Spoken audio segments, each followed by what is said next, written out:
Do you have a favorite tool you use in design activities? What's so great about it? I have a lot of favorite tools, but we have discovered one tool that's been fairly kind of radical in terms of what materials we can use with little kids. And it's this kind of scissor. It's called a trauma scissor or a bandage scissor. And these are scissors that are used to cut bandages in a hospital. They have an amazing amount of torque. They have little teeny tiny serrations. And these scissors little kids can actually cut cardboard with. We've been extremely pleased with these because oftentimes we'll use kitty scissors with our activities, and that's impossible to cut cardboard with, and usually they're too short as well. So you don't have a lot of control. Because these are angled, they dip in, you can get into the surface of a material a lot easier, and then they have the jaw capacity, or I'm not sure what you call it, to be able to move all the way through like a single layer of cardboard, and a fairly young kid can use them.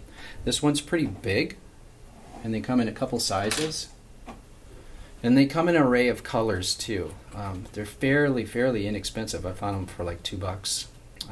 You can get really expensive ones, but we've noticed that they don't break. I don't know of any that have ever broken. And like I said, they're really safe. They have this bent edge that slides under things, so they've been like one of the most effective tools that we've probably gotten in the last 5 years. So that's great. Are there any other tools that are your favorite? This one's kind of funny.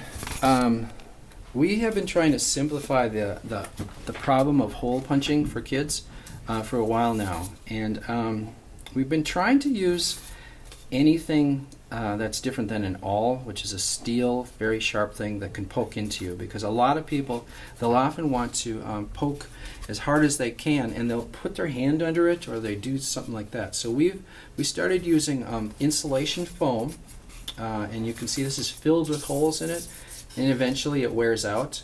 Insulation foam, and at first we were using just pencils because we thought that's super intuitive, and you can sharpen a pencil really easily. And so, yeah, we'd have a pencil out there. The problem with pencils is the leads are weak and they break. And I'm not sure who in our group had the epiphany, but at a certain point we just took dowels, and this is just a wooden dowel, solid wood, and we stick them in a pencil sharpener, and we suddenly have this extremely effective hole poking point. They dull a little bit, so they're not extraordinarily sharp.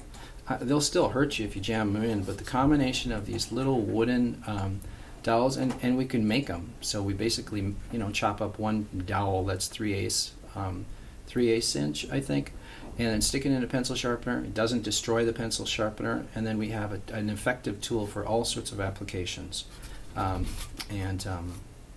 The fuzzy pipe cleaner on the end is just so that we can hang them on things, and that we have a way of also tracking where they are, because they can become material very quickly, and we have to have them stay looking like a tool.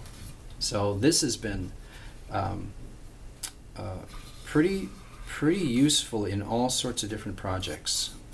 So make your own tools is really smart too. And then finally, there is one other, well, it's kind of a group of tools. There's a company called MakeDo, and they make cardboard tools. And the last couple of years, they had a different type of tool that they'd use where you could snap. They were like pop rivets. You could pop rivet cardboard pieces together. And we've always been trying to figure out how we can get a way of taking cardboard and connecting it to another piece of cardboard, like an arm on a robot, from one side, because little kids can't reach around and inside to hold the two sides of the pop rivet. And the last couple of years, this MakeDo company came with these little screwdrivers and these fantastic little plastic screws, they call them. And it has a little screw built into it, a little tiny divot in the top to get started, and this joins and actually will hold the screws, so you don't have to hold the two together. And they have one other tool that comes with that. They have a little cardboard saw, and it has very tiny teeth on this side, a little bit bigger on this side, and on the opposite end they got a little punch tool that pokes a hole for you to start the screw.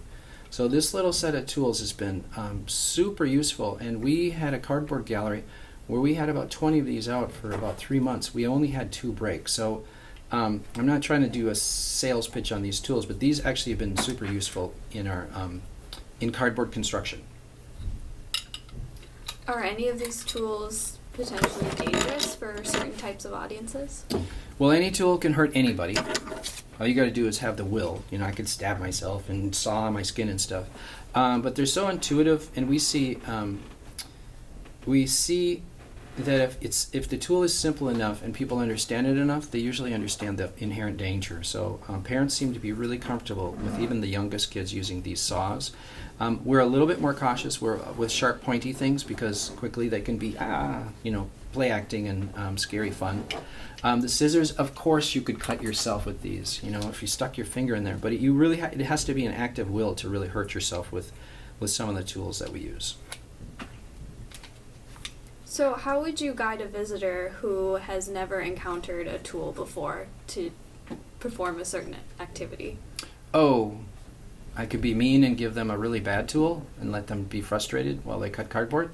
But I've seen that so many years before we use these. How would I guide them? I watch, basically, as people are trying to figure out what they're going to make. And we have this open build at times. And you can see when somebody is starting to grasp for something that they need to do. You can see they're trying to find something small to add to something else. They can have a big piece of board. You can identify those moments where there's the appropriate tool, like one of these. I'll give a kid a saw if they want to cut out a hole, because I know what that means. Most of our tools aren't very good at the poking a hole, so this little poker in here, they'll make a series of little holes like that, and I'll guide them to do that. Once you make a series of holes, the saw is really easy to cut out along those holes. So it's just kind of that intuitive and paying attention to behavior that you need to do as a facilitator.